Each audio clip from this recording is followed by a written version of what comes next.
Hello and welcome to another Bushwhacker review. Today we are going to be taking a look at Kyle Busch's Snickers Bites Toyota from 2013. As always, let's take a quick look at the box right here. Got Kyle Busch's name, number 18, Joe Gibbs Racing, and a picture of Kyle right there. Got a render of the car down there, Action Racing Collectibles, another picture of Kyle. Another render of the car on that side. Same stuff all around. They made a total of 600 of these things. Action Racing 20th anniversary. All that good stuff you've seen before. Here is the car itself. Kind of a bit of an infamous paint scheme for Kyle Busch. Sadly, this car was the start of the giant oversized quarter panel logos that they've kept to this day. Well, it's not really on the quarter panel anymore, but they've pretty much every Snickers car since then has had some giant logo somewhere, part of the design or whatever. This one never really made sense to a lot of people, and this is even kind of toned down. The real car had it even bigger than this, which is sad, but whatever. But anyways, Kyle Busch raced this car in the 2013 All-Star race. A nice All-Star special paint scheme. This was honestly the better one he had in 2013, because later in the year they just ran a plain Snickers car that had the giant logos and was just solid brown diamond plating. It was like a diamond-plated turd, I think was what everyone was calling it. Was not exactly the best design choice, but this one at least is a little unique. It has all the Snickers bites around the stuff, and as you can see, for some reason the Snickers logo in the back is metallic blue. Both ones on the quarter panels are, nothing else is, but that looks kind of cool, I guess.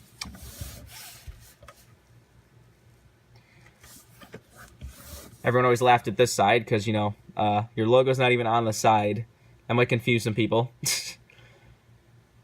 That doesn't look right at all, but whatever. But anyways, let's get down to sponsors. On the hood, you have Snickers Bites. You got Toyota Camry, number 18, and Joe Gibbs Racing. Down the side, you got the oversized Snickers logo. You got Interstate Batteries down there.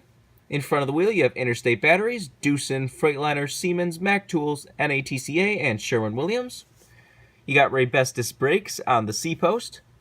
On the B-post, you have Joe Gibbs Racing, Monster Energy, M&M's, Twix, Milky Way, Doublemint, and American Heritage. Has your typical contingencies and stuff up there, not much to talk about. On the back, you see it just says Snickers Bites, which is actually worth pointing out that that is inaccurate. It looks 10 times better than the real car, but it isn't accurate. The real car had like a Kroger logo, or was it Meijer? It was one of those stores, but it was like off to the side. It was like they already like, okay, our logos already look stupid. Why don't we just make this car as stupid as possible? So I'm really glad this diecast didn't follow that, because this looks 10 times better and more normal. When I post this review, I'll post a picture on Instagram of the rear end of this car, because you'll see how bad it looks. It's like offset from the camera, and it's just a bunch of blank space, and it looks really stupid. But anyways, on the decklet, you have Snickers. This is number 585.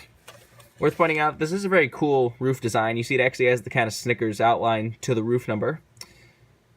That's a cool idea. I'm surprised they don't do that more. You got the same stuff down the other side as usual. See, the side is metallic blue as well. Let's take a look under the hood if it wants to open. See, it just says Toyota, let's go places. There's the engine detail if you want to see that. Trunk, of course, does open. You get your typical fuel cell and such back there. Roof flaps, of course, do open as well. And there's the underside of the car if you want to see that.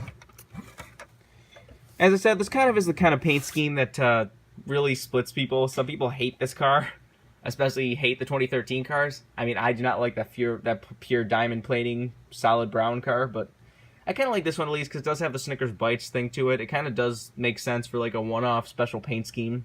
All-Star paint scheme or whatever.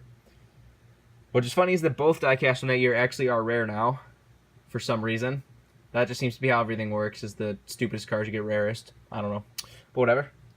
Like I said, this is a cool car to get a Snickers Bites car. I'm surprised they've never run a Snickers Bites car ever again.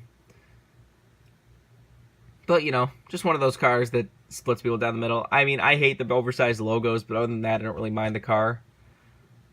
I don't know why they thought oversized logos was a good way to sell the product. Because like if you're in the grandstands and you're seeing the right side, it doesn't even look like it says Snickers. That's kind of sad, but whatever. If you want this car, like I said, it is hard to find. Both this and the regular one are hard to find. I think this one is harder to find than the plain brown one, but they're both a little hard to find. But I think that's all there's to say. This has been a review of Kyle Busch's Snickers Bites Toyota. Hope you enjoyed, and thanks for watching.